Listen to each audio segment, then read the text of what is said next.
À cause du coronavirus, votre entreprise subit une perte d'activité conséquente.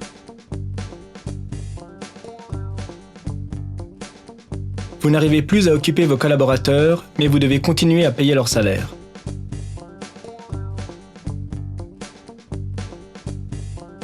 Pour éviter de procéder à des licenciements, vous pouvez peut-être bénéficier du remboursement par l'assurance chômage d'une partie du salaire des employés concernés. Ce remboursement est communément appelé chômage partiel. Formellement, il s'agit de la réduction de l'horaire de travail, abrégé RHT. Attention, l'accord des travailleurs concernés est obligatoire, sinon aucune indemnité RHT n'est possible. Mon entreprise a-t-elle le droit d'obtenir des indemnités ? Vous pouvez obtenir des indemnités RHT dans 2 cas. Premièrement, en cas de mesures prises par les autorités ou en d'autres circonstances indépendantes de la volonté de l'employeur et qui font subir à l'entreprise une baisse d'activité. C'est le cas, par exemple, avec l'annonce du Conseil fédéral interdisant les manifestations de plus de 1000 personnes.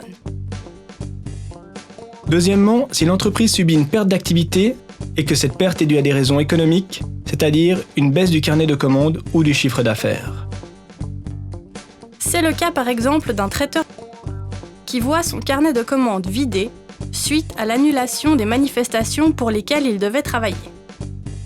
Attention, si l'une des 2 hypothèses est réalisée, il faut encore que d'autres conditions soient remplies et notamment la diminution de travail doit être temporaire, le but de l'indemnité étant de pouvoir éviter des licenciements économiques. Dans l'exemple du traiteur, la baisse d'activité durera le temps de l'interdiction des manifestations. Aussitôt cette mesure levée, le traiteur devrait pouvoir recommencer à travailler normalement. La perte de travail ne doit pas être liée à des circonstances qui relèvent du risque normal de l'exploitation, par exemple les variations saisonnières. La diminution de travail doit représenter au moins 10% de l'ensemble des heures de travail normalement effectuées par le collaborateur concerné. Les autorités doivent pouvoir vérifier qu'il y a effectivement une différence entre l'horaire normal de travail et l'horaire réduit. Par exemple, les employés du traiteur devaient travailler 4 heures par jour dans une manifestation. Suite à son annulation, ils ne travailleront aucune de ces heures.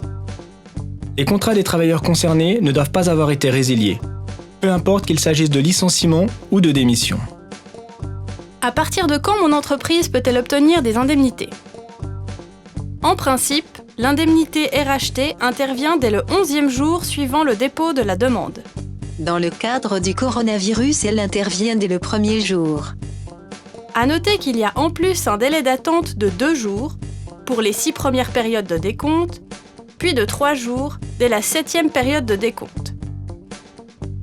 Une période de décompte représente un mois civil entamé, complet ou non. Dans les cas exceptionnels où les indemnités sont versées dès le 4e jour, si la demande est déposée le 10 mars, les indemnités seront versées dès le 13 mars, mais il faut encore ajouter le délai d'attente de 2 jours. En conséquence, les indemnités seront versées dès le 15 mars.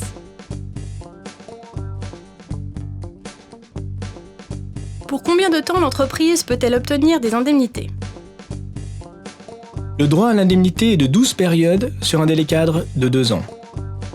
Attention, une demande n'est valable que pour un maximum de 3 mois, soit 3 périodes et doit ensuite être renouvelée.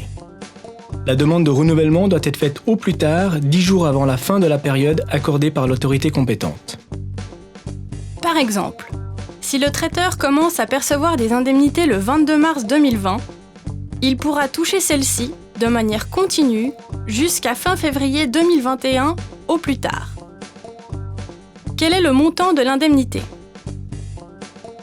L'indemnité représente 80% des heures de travail perdues. L'employeur a l'obligation d'avancer le montant des indemnités et devra continuer de s'acquitter des charges sociales sur l'intégralité des salaires.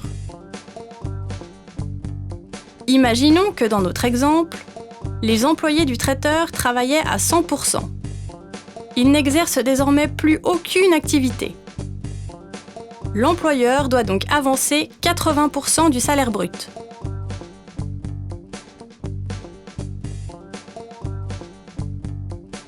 Imaginons maintenant que les employés baissent leur activité de 100 à 60%.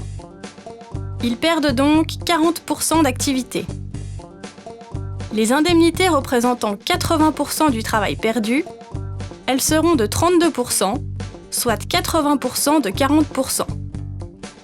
En revanche, le traiteur payera normalement le salaire du travail effectué, soit 60% dans cet exemple. Quelles sont mes obligations envers les employés ? L'employeur a l'obligation d'avancer le paiement des indemnités à la date du jour de paye habituel. Il doit également continuer à payer l'intégralité des charges sociales comme si le travailleur exerçait son activité normalement. Par exemple, les employés du traiteur travaillaient à 100%. Ils n'exercent désormais plus aucune activité.